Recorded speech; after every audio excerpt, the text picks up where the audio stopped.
अब उस आरक्षण की बात करते हैं जो इस बार के चुनाव में जंगल में आग की तरफ फैला हुआ है। जैसे जैसे चुनाव आगे बढ़ रहा है, मुद्दे तेजी से बदल रहे हैं। जमीन, मवेशी, मंगलसूत्र, जायदाद का बंटवारा, जातिगत जनगणना, यह सब और मुसलमानों को आरक्षण, इन सब के ऊपर ये सारे सवाल, ये सारे मुद्दे इस बार के चुनाव में चक्कर खा रहे हैं। कांग्रेस के नेता राहुल गांधी खम ठोक कर कहने लगे कि जिसकी जितनी आबादी, संपत्ति में उसका उतना हिस्सा होगा। प्रधानमंत्री नरेंद्र मोदी ने कांग्रेस को जायदाद बांटने और मुसलमानों को आरक्षण देने के सवाल पर पूरी तरीके से कस के रखा है। ऐसे में आरजेडी नेता लालू प्रसाद यादव ने पत्रकारों के सवाल का जवाब देते हुए कह दिया कि सारे मुसलमानों को आरक्षण मिलना चाहिए। लालू प्रसाद यादव को सुनिए पहले। संविधान को खत्म करना चाहते हैं, लोकतंत्र को खत्म करना चाहते हैं। ये इस बात को जनता के जहन में शायद बात आ गई है तो इस तरह की बात बदल कह रहे हैं कि मुसलमानों को आप लोग आरक्षण दे रहे हैं, ओबीसी का लेकर मुसलमानों को दे रहे हैं। रिजर्वेशन तो मिलना चाहिए मुसलमानों को पूरा। हिंदुस्तान का इतिहास कहता है कि आरक्षण धर्म के आधार पर नहीं दिया जा सकता है। जो लोग सक्षम हैं उनको नहीं मिल सकता है। मुसलमानों में एक तबका है जो अगड़ा है, जिसको अशराफ कहते हैं। एक तबका है जो पिछड़ा है, जिसको पसमंदा कहते हैं। पिछड़े तबके की कई जातियों को तमाम राज्यों में आरक्षण है, वो ओबीसी के तहत है। संविधान जिस कमजोर तबके की बात करता है, उस तबके के आधार पर आरक्षण हो सकता है, लेकिन धर्म के आधार पर नहीं हो सकता है। और अगर धर्म के आधार पर आरक्षण होगा तो संविधान के खिलाफ जाएगा। और अगर सबको आप एक धर्म के विशेष को सबको दे देंगे, इसका मतलब कि उसमें कोई भी आदमी अगड़े की कोटि में आता ही नहीं है, तो फिर पठान, सैयद, खान ये कौन है? इसलिए लालू प्रसाद यादव का बयान जैसे ही आया, चुनावी रैलियों में रेलों का तूफान खड़ा हो गया। प्रधानमंत्री नरेंद्र मोदी ने अपनी रैली में लालू प्रसाद यादव और कांग्रेस को जोड़कर नैतिकता और नियत दोनों का सवाल उठाया। क्या गजब का सिस्टम है प्रधानमंत्री नरेंद्र मोदी का कि वे एक जगह से दूसरी जगह लगातार चुनावी सभाओं के लिए भागते रहते हैं, लेकिन खबर देश की हर जगह की उनको रहती है। लालू प्रसाद यादव ने मुसलमानों को पूरा आरक्षण देने की बात कही और मोदी भरी सभा में उसकी बखिया उधेड़ने में लग गए। बेशर्मी देखो, वो अभी जमानत पे आए हैं बाहर तबीयत के कारण। जेल में कैद थे, कैदी है, गुनहगार है, और अदालत ने उनको गुनहगार बना दिया है जी।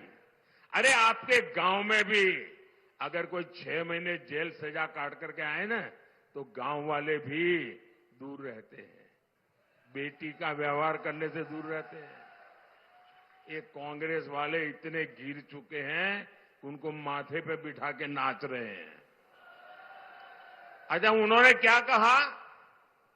अभी अभी कहा है, पिछले 24 घंटे में ही उन्होंने कहा, ऐसे हाथ पछाड़ के बोल रहे हैं, मुसलमानों को आरक्षण मिलना चाहिए।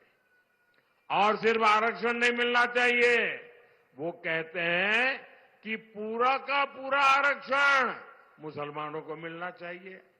इसका मतलब क्या हुआ?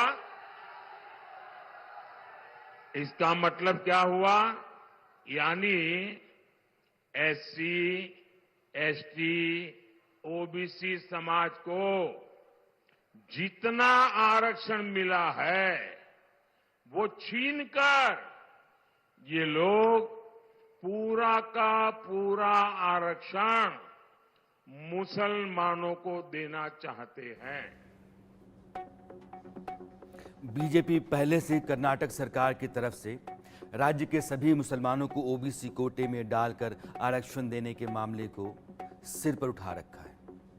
प्रधानमंत्री नरेंद्र मोदी बार बार कह रहे हैं कि यह ओबीसी हितों के साथ ना सिर्फ धोखा है बल्कि कांग्रेस की नीयत का सबूत भी है। दरअसल ये मामला उठा कर्नाटक से। राष्ट्रीय पिछड़ा आयोग ने कहा कि कर्नाटक के सभी मुसलमानों को राज्य सरकार ने ओबीसी कोटे में डाल दिया है। इससे ओबीसी जातियों का हक मारा जा रहा है। दरअसल कर्नाटक में ओबीसी का कोटा 32% है। इसमें 4% अलग से पिछड़ी जाति के मुसलमानों के लिए रखा गया। यह व्यवस्था कर्नाटक की 2002 वाली सरकार ने की, कांग्रेस सरकार थी। एक तो जो 4% अलग से मुस्लिम तबके के लिए रखा गया वह गैर संवैधानिक है, क्योंकि धर्म के आधार पर आप आरक्षण दे रहे हैं। लेकिन पिछड़ा आयोग कह रहा है कि मामला उससे कहीं आगे बढ़ गया है। कर्नाटक की कांग्रेस सरकार ने न सिर्फ राज्य के सभी मुसलमानों को आरक्षण के दायरे में ला दिया, बल्कि 4% वाले कोटे से बाहर जाकर पूरे 32% को फायदा दिया जा रहा है। यानी कि जो 32% कोटा है वो पूरा का पूरा मुसलमानों के लिए भी खुला हुआ है। इसके लिए पिछड़ा आयोग के अध्यक्ष हंसराज अहीर एक केस रखते हैं। उनके मुताबिक कर्नाटक के सरकारी कॉलेजों में पीजी की जो ओबीसी कोटे की कुल सीट्स हैं वो 930 और 4% मुस्लिम कोटे के हिसाब से मुस्लिम स्टूडेंट्स को मिलनी चाहिए थी 37, लेकिन उनका एडमिशन हुआ 150 पीजी सीट्स मुस्लिम स्टूडेंट्स को दी गई। इसका मतलब यह है कि जो अतिरिक्त 113 सीट्स दी गई वो ओबीसी छात्रों को मिलनी चाहिए थी। यही बात नरेंद्र मोदी उठा रहे हैं और कांग्रेस की मंशा पर वो हमला बोल रहे हैं कि संविधान ने लंबी चर्चा के बाद हमारा संविधान बना, तब एक मुद्दे पर सबसे ज्यादा चर्चा हुई थी और बाबा साहब के नेतृत्व में संविधान सभा ने 75 साल पहले तय किया कि हमारे देश में धर्म के आधार पर आरक्षण नहीं दे सकते हैं, देश को फिर से नहीं बांट सकते हैं। नरेंद्र मोदी कांग्रेस पर लगातार हमलावर हैं और राहुल गांधी हैं जो कह रहे हैं कि उनकी सरकार आई तो जातियों की गणना करवा करके ही रहेंगे।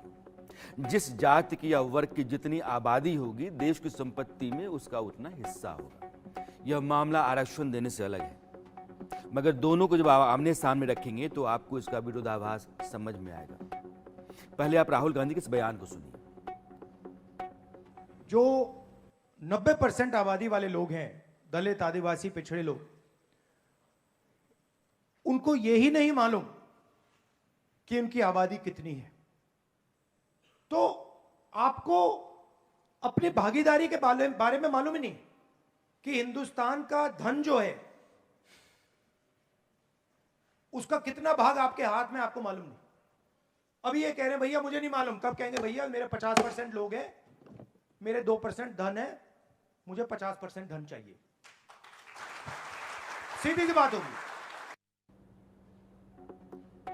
अगर आप संपत्ति के इस तरह के बंटवारे पर जाएंगे तो किसी का बिजनेस करना, किसी की अच्छी खेती करना या कंपनी में सैलरी सहूलियत तय करना बड़ा मुश्किल हो जाएगा। कंपनी लाख रुपए सैलरी दे रही है तो उसको कहा जाए कि आप काम से मत देखो, जिस जाति का जितना हिस्सा बनता है उसको उतनी सैलरी दे करके आप सेटल कर दो।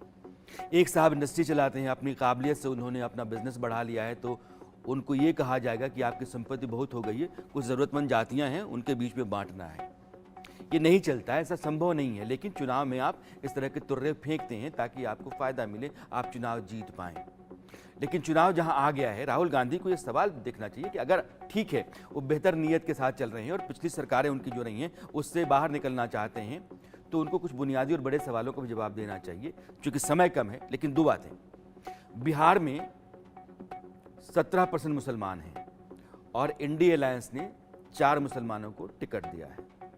महाराष्ट्र में कांग्रेस ने 1 मुसलमान को टिकट नहीं दिया है, देना चाहिए था। रिप्रेजेंटेशन अगर आबादी के हिसाब से है तो आपको पहले यह काम करना चाहिए था, लेकिन आप नहीं कर रहे हैं। फिर ये वही है, हवा में आप तीर छोड़े जा रहे हैं।